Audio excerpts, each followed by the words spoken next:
Hello chess players, we can solve hard puzzles sometimes by luck or by efforts, but whenever similar position occurs in our game, we might not be able to realize the solution. Therefore, it's not about the puzzle only, but also to have understanding of move sequence that brought us to the winning position. Here is the today's position. We are going to do the same. We will begin with key positional observations of the puzzle in terms of pros and cons. We are playing as a white color and it's a middle game position. We have played casting on the king side and our king is quite safe. We have bishop queen battery eyeing on the king structure. Both the knights are active and one of the knight g5 is in the opponent's territory. Now let me explain what is the meaning of king's quadrant as our knight g5 is in the king's quadrant as well. So quadrant is 1/4 part of the board and wherever the king is stayed, that is called king's quadrant. We have 4 attacking pieces on the king, bishop, queen and 2 knights.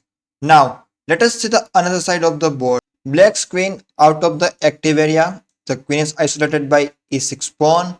Black's 5 pieces are inactive. This is really sad and bad position. Rook, queen, bishop, knight, another bishop and rook. So this is bad. Knight on the base square f6, but it is not sufficient to defend the black king. Now pause the video and try to find the sequence of moves that will lead to winning position in this game. You can also write your moves in the comment box. Alright, if you found queen capture h7 check, amazing. This is very hard to find because here black has only 2 options. Let's say if king goes to f8 and then it is knight g6 checkmate. In case after queen capture pawn h check, knight capture back, then bishop capture knight check, king goes to f8 and knight g6 beautiful checkmate with knight. After bishop capture pawn check, in case king goes to h8, still it's mate in 1 knight g6 beautiful checkmate by knight. Now you see it's very easy to solve any position if we observe the board properly using the positional observation technique. We have solved this tricky position.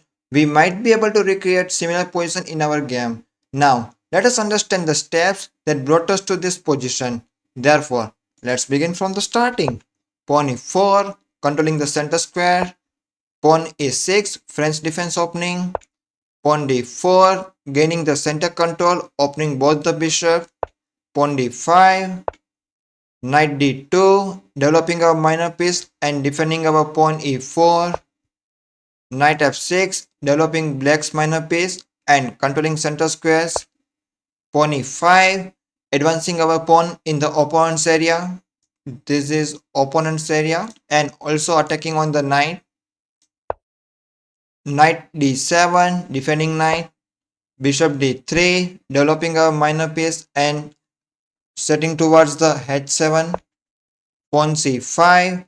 Here black is offering a pawn because if you capture the pawn, that is not only weakening our center but also helping opponent to develop their bishop.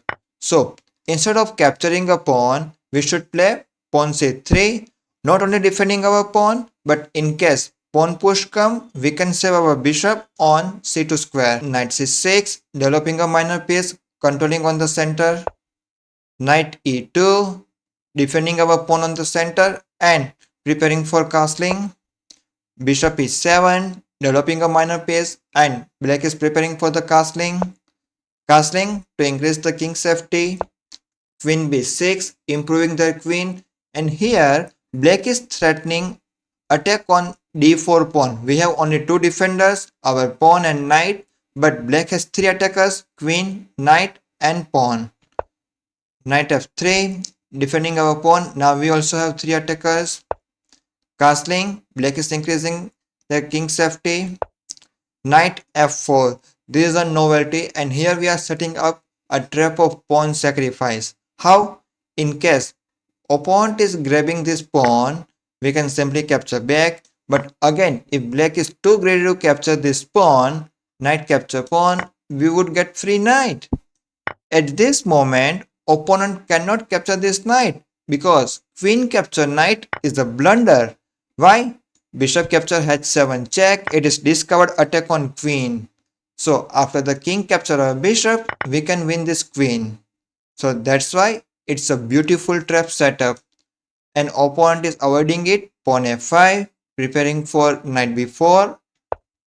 Bishop to b1, preparing bishop queen battery. Knight d8, which was a very bad move because opponent is struggling with the piece development and activity. Queen d3, threatening checkmate in 1 on h7 square.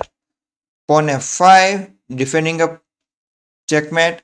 Here, it looks like there is a pawn lock, but there is a move. You can also write your move in the comment box. Yes, it is a special move En-passant. And there is also opening up a bishop queen battery, again attacking on the h7.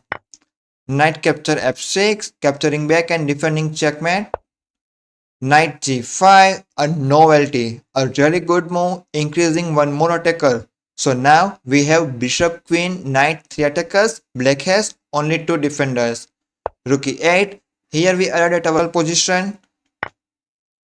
Queen capture pawn check, knight capture queen, bishop capture knight check. Here king has 2 options, but wherever the king goes, it is knight g6 checkmate. Remember that our aim is not to keep all the moves in our mind, but understanding of piece placement and coordination are important. I have shared PGN file in the description box. Now, let me show you the position for the next video. So, this is our next position. We will discuss in detail in our upcoming video. Meanwhile, you can think about the solution.